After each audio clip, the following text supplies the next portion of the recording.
Hey everybody, it's Matthew Street. Welcome to my channel. I really appreciate you being here. And folks, as the title of this video says, when did Paul McCartney really shine and become larger than life to me?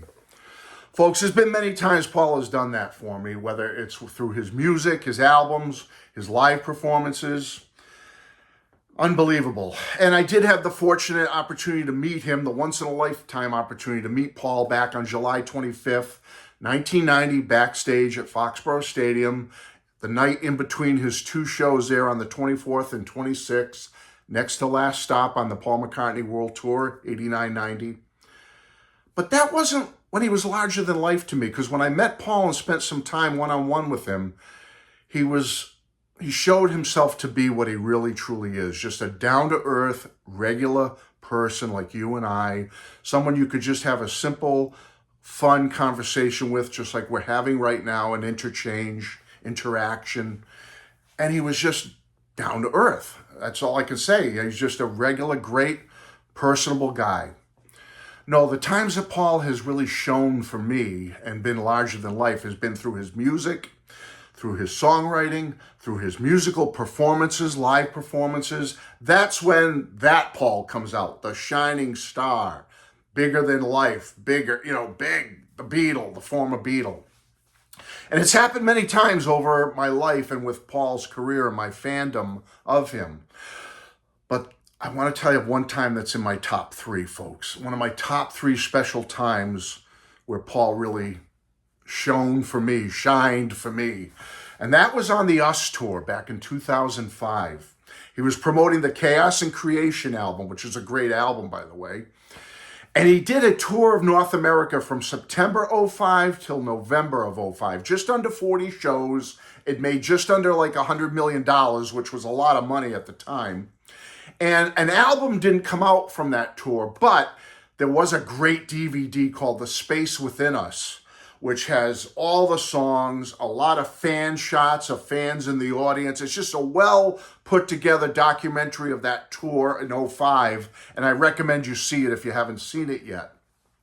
Well, in September, on the 26th and 27th, he was playing at the TD Garden in Boston, which is kind of like the new Boston Garden.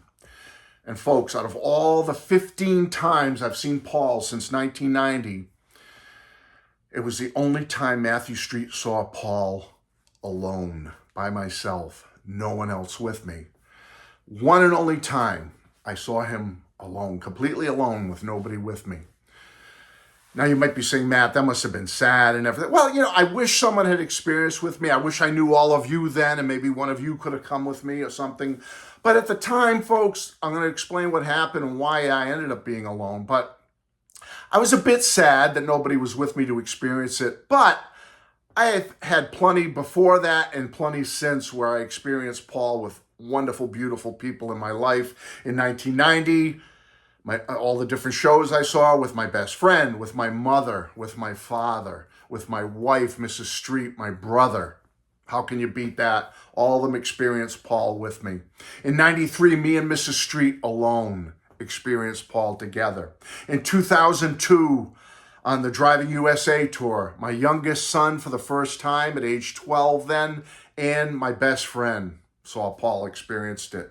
2005 is the one I'm telling you about now, alone, me. But then in 2009, both of my sons together with me. In 2011, both of my sons again, and my two future daughter-in-laws all together in 2011. 2013, my best friend again, and he passed away 3 years later in 2016.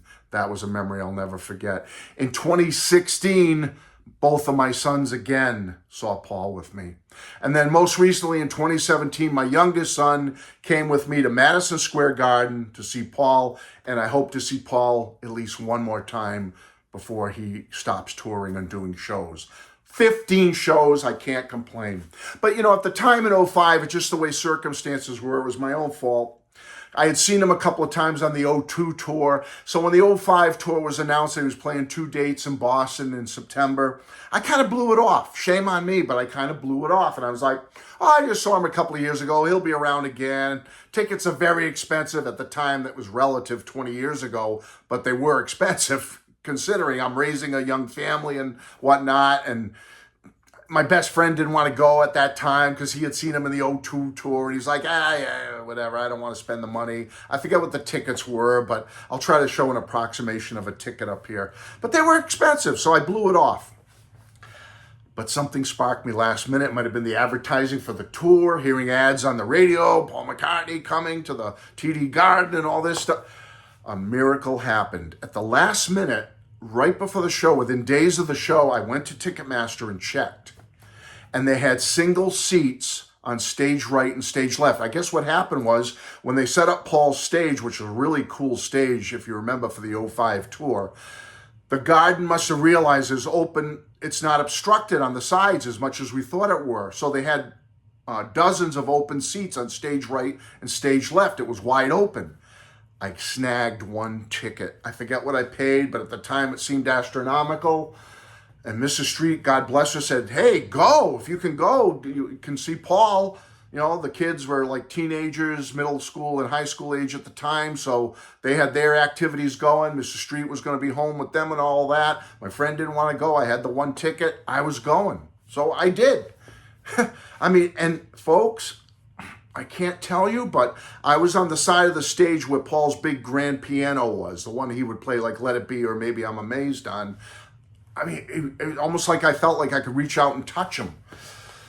So I arrived that evening in September of 05 to the TD Garden. I parked the car, I knew a place where to park to go there. Haven't been to Celtics games and stuff and all that and other concerts. And I start walking. And the first special moment happened with Paul by chance, happenstance, accident. I'm coming up to the backstage area, and just by chance, when Matthew Street's walking up, and I see all the fans gathered by the Sally Port, the entry driveway, going up to the backstage area, loading dock, whatever, right then, there's a smattering of like 40, 50 fans there. Paul's limo comes driving up the ramp towards that backstage Sally Port. And everyone starts going nuts. And so I'm there. And so I turn, and sure enough, here comes the limo. The window's down, the hand is out. There's Paul's face, and he's waving to everybody, and everyone's going nuts. Didn't get a picture of it. Back then, 05, I don't even know what I had for a phone. But it was wonderful. I got to see Paul arriving by chance. So right there, I'm like, oh, a bonus. I got to see Paul back. So that was great. And I gotta say, folks, this was one of the most special times seeing Paul. Now, the first time seeing him back in 1990 on that Paul McCartney World Tour is the best time, the most special time. But seeing him on the 05 US Tour, even though I was all alone by myself, it was in the top three. And it was a moment that put him in that stratosphere of legend, of larger than life, shining star. He had great presence. Okay, great voice. He had Beatle boots on during the US tour, or at least the one I saw. He's wearing Beatle boots with his jeans, a light blue shirt, and a dark jacket.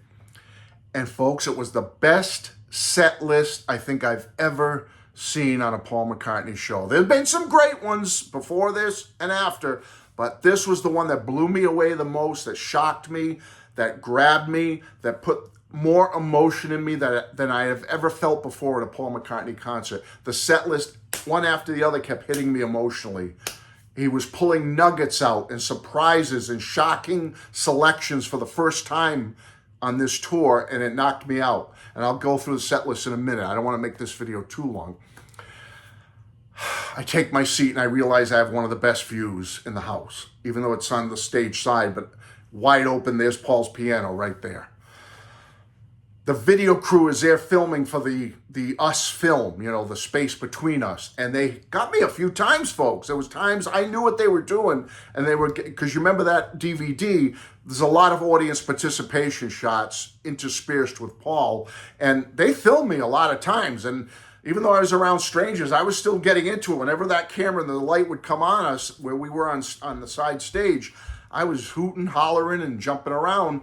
But I didn't make the video. I've watched the Space Within Us many times, and there's no Matthew Street. So maybe I'm on the cutting room floor somewhere. Maybe I'll be in the deluxe edition when it comes out. But anyway, people around me were so friendly. You had some younger, some older, lots of kids.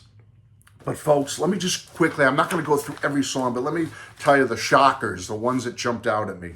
Hello, Goodbye was opened on the O2 tour, but on this tour, Magical Mystery Tour. Blew me away. He does Flaming Pie, one of his best in my opinion. I mean, Jet, and then he comes up with I'll Get You, which knocked me out. First time I've ever heard him do I'll Get You live. Then he does Drive My Car. I'll just go through the regular ones. Till There Was You was a surprise. Let Me Roll It. Got to Get You Into My Life. Fine Line from the new LP. Maybe I'm Amazed. He blew me away when he started it. This is for Linda. I was like, how is he going to be able to pull it off at the time, 63 in 2005? The best I think I've ever heard him sing Maybe I'm Amazed. He just knocked me out, folks, on this show. I was near tears at this point. I was starting to well up by Maybe I'm Amazed. Long and Winding Road. In Spite of All the Danger, which was a nugget at the time. It was a new thing to hear In Spite of All the Danger at a Paul show on this tour.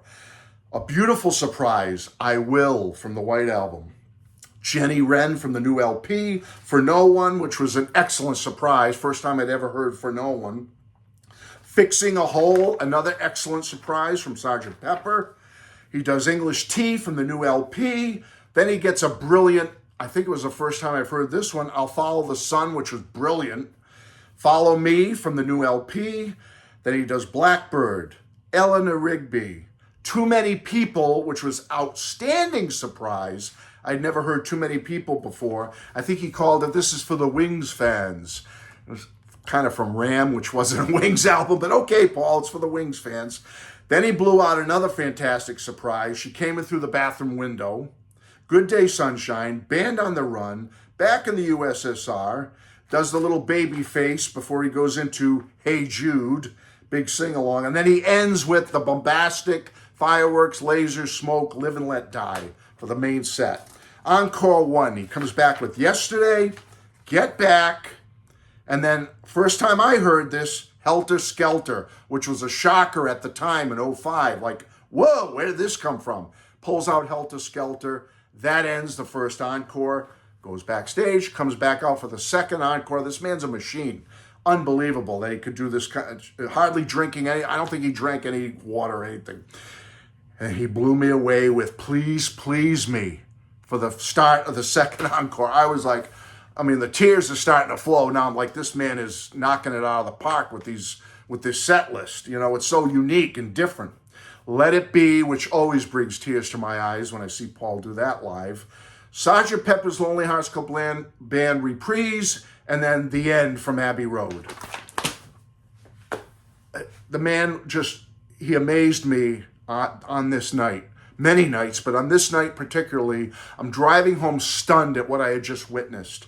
A bit sad that I had not seen him with somebody, but knowing in the glory of my heart of the people I had seen him before with and would see after, I'm not so sad about it now. I just want to say to you folks, this show, the Us Show, any of you that saw that tour 20 years ago this year, tell me about it. I want to hear about it. It was one of the most beautiful, excellent Paul McCartney tours, set list, performances, his presence, his appearance, his voice, the Beatle boots. It was wonderful. And one of the greatest memories and experiences with Paul McCartney I'll ever have. So folks, tell me your stories. Did you see the Us tour in 2005? And what did you think? For me, Paul shined. He shined at the highest level, and he became a larger-than-life figure to me on that evening. And he's done it many times before and many times since. Love you all. Bye-bye.